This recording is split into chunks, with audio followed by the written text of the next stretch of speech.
मला आजही तो दिवस आठवतो. मी सकाळी वॉक करत होते. 8:40-45ची ती वेळ होती आणि पार्थचा मला फोन आला. अनेक वेळा पार्थन मी फोनवर बोलतो. म्हटलं इतक्या सकाळी काय फोनवर काढलं? मला म्हणलं डॅडीचं प्लेन पडलंय. म्हटलं काय पण बोलू नकोस. मला म्हणले आत्या जरा ऐका माझं, डॅडीचं प्लेन पडलंय. म्हटलं डॅडी कशावरनं त्या प्लेनमध्ये आहे? काहीतरी बोलू नको, चेक कर नीट.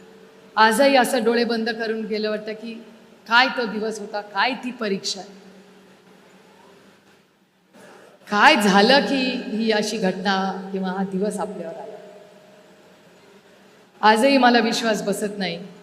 ते प्लेन बघायची हिंमत मी पण केली नाही. त्या दिवशी हेलिकॉप्टरने मी आणि वहिनी एकत्र आलो. वहिनींना आणि माझ्यात तर हिंमत पण नव्हती. पार्थ म्हणला बघायचं आहे. म्हटलं मला नाही हिंमत बाबा बघायची ती. मी डोळे बंद केले तेव्हा.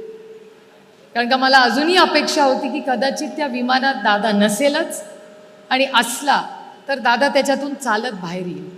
आपण कशाला वाईट विचार करायचा. पण झालं ते झालं.